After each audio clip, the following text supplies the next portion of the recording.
And we are on chapter 24 of Pride and Prejudice. Miss Bingley's letter arrived and put an end to doubt. The very first sentence conveyed the assurance of their being all settled in London for the winter, and concluded with her brother's regret at not having had time to pay his respects to his friend in Hertfordshire before he left the country. Hope was over, entirely over, and when Jane could attend to the rest of the letter, she found little, except the professed affection of the writer, that could give her any comfort. Miss Darcy's praise occupied the chief of it. Her many attractions were again dwelt on, and Caroline boasted joyfully of their increasing intimacy, and ventured to predict the accomplishment of the wishes which had been unfolded in her former letter. She wrote also with great pleasure of her brother's being an intimate of Mr. Darcy's house, and mentioned with rapture some plans of the latter with regard to new furniture. Elizabeth, to whom Jane very soon communicated the chief of all this, heard it in silent indignation. Her heart was divided between concern for her sister and resentment against all the others. To Caroline's assertion of her brother's being partial to Miss Darcy, she paid no credit. That he was really fond of Jane, she doubted no more than she had ever done. And much as she had always been disposed to like him, she could not think without anger, hardly without contempt, on that easiness of temper, that want of proper resolution, which now made him the slave of his designing friends, and led him to sacrifice his own happiness to the caprice of their inclinations. Had his own happiness, however, been the only sacrifice, he might have been allowed to sport with it in whatever manner he thought best. But her sister's was involved in it, and she thought he must be sensible himself. It was a subject, in short, on which reflection would be long indulged, and must be unavailing. She could think of nothing else, and yet, whether Bingley's regard had really died away, or were suppressed by his friend's inference, whether he had been aware of Jane's attachment, or whether it had escaped his observation, whichever were the case, though her opinion of him must be materially affected by the difference, her sister's situation remained the same, her peace equally wounded. A day or two passed before Jane had the courage to speak of her feelings to Elizabeth, but at last, on Mrs. Bennet's leaving them together, after a longer irritation than usual about Netherfield and its master, she could not help saying, "Oh, that my dear mother had more command over herself! She can have no idea of the pain she gives me by her continual reflections on him. But I will not repine. It cannot last long. He will be forgot, and we shall be all as we were before." Elizabeth looked at her sister with incredulous solicitude, but said nothing. "You doubt me," cried Jane, slightly colouring. "Indeed, you have no reason. He may live in my memory as the most amiable man of my acquaintance, but that is all. I have nothing either to hope or fear, nothing to reproach him with. Thank God, I have not that pain. A little time, therefore. I shall certainly try to get the better." With a stronger voice she soon added, "I have this comfort immediately, that it has not been more than an error of fancy on my side, and that it has done no harm to anyone but myself." "My dear Jane," exclaimed Elizabeth, "you are too good. Your sweetness and disinterestedness are really angelic. I do not know what to say to you. I feel as if I had never done you justice, or loved you as you deserve." Miss Bennet eagerly disclaimed all extraordinary merit, and threw back the praise on her sister's warm affection.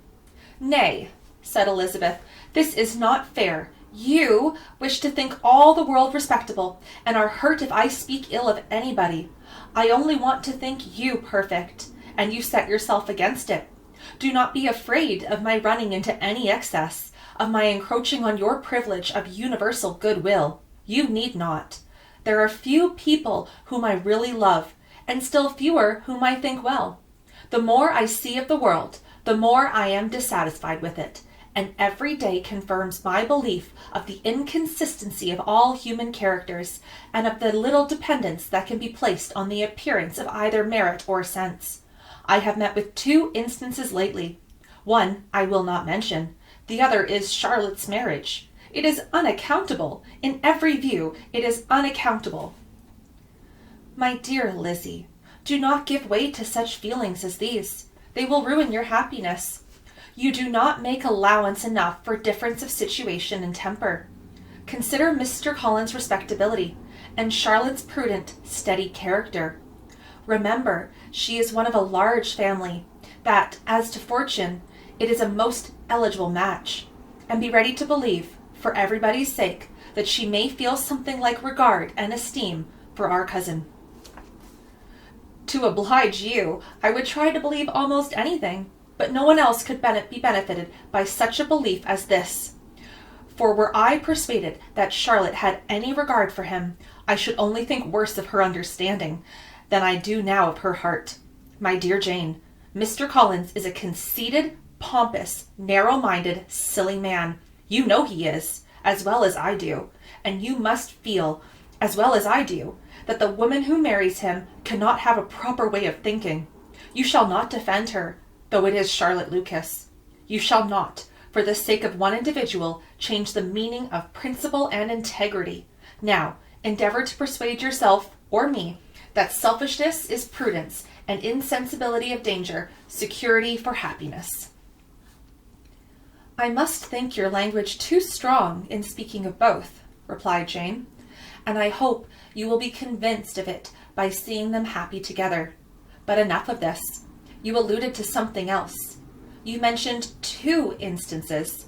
I cannot misunderstand you, but I entreat you, dear Lizzie, not to pain me by thinking that person to blame, and saying your opinion of him is sunk. We must not be so ready to fancy ourselves intentionally injured. We must not expect a lively young man to be always so guarded and circumspect. It is very often nothing but our own vanity that deceives us. Women fancy admiration means more than it does. And men take that to care that they should. If it is designedly done, they cannot be justified, but I have no idea of there being so much design in the world as some persons imagine. I am far from attributing any part of Mr. Bingley's conduct to design, said Elizabeth, but without scheming to do wrong, or to make others unhappy, there may be error, and there may be misery, thoughtlessness, want of attention to other people's feelings, and want of resolution will do the business. And do you impute it to either of those? Yes, to the last. But if I go on, I shall displease you by saying what I think of persons you esteem. Stop me whilst you can. You persist, then, in supposing his sisters influence him? Yes, in conjunction with his friend. I cannot believe it. Why should they try to influence him? They can only wish his happiness, and if he is attached to me, no other woman can secure it. Your first position is false. They may wish many things besides his happiness. They may wish his increase of wealth and consequence. They may wish him to marry a girl who has all the importance of money, great connections, and pride. Beyond a doubt, they do wish him to choose Miss Darcy, replied Jane. But this may be from better feelings than you are supposing. They have known her much longer than they have known me. No wonder if they love her better. But whatever may be their own wishes, it is very unlikely they should have opposed their brothers. What sister would think herself at liberty to do it, unless there were something very objectionable? If they believed him attached to me, they would not try to part us. If he were so, they could not succeed. By supposing such affection, you make everybody acting unnaturally and wrong, and me most unhappy. Do not distress me by the idea. I am not ashamed of having been mistaken, or at least it is slight. It is nothing in comparison to what I should feel thinking ill of him or his sisters. Let me take it in the best light, in the light in which it may be understood. Elizabeth could not oppose such a wish, and from this time Mr. Bingley's name was scarcely mentioned between them. Mrs. Bennet still continued to wonder and repine at his returning no more, and though a day seldom passed in which Elizabeth did not account for it clearly, there seemed little chance of her ever considering it with less perplexity. Her daughter endeavoured to convince her of what she did not believe herself, that his attentions to Jane had merely been the effect of a common and transient liking, which ceased when he saw her no more. But though the probability of the statement was admitted at the time, She had the same story to repeat every day. Mrs. Bennet's best comfort was that Mr. Bingley must be down again in the summer. Mr. Bennet treated the matter differently. "So, Lizzie," he said one day, "your sister is crossed in love, I find. I congratulate her. Next to being married, a girl likes to be crossed in love a little now and then. It is something to think of, and gives her a sort of distinction amongst her companions. When is your turn to come? You will hardly bear to be long outdone by Jane. Now is your time. Here are officers enough at Meryton to disappoint all the young ladies in the country.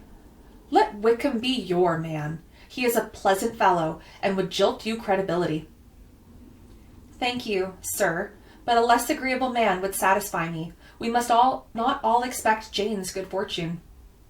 "True," said Mr. Bennet, "but it is a comfort to think that, whatever the kind of may befall you, you have an affectionate mother who will always make the most of it."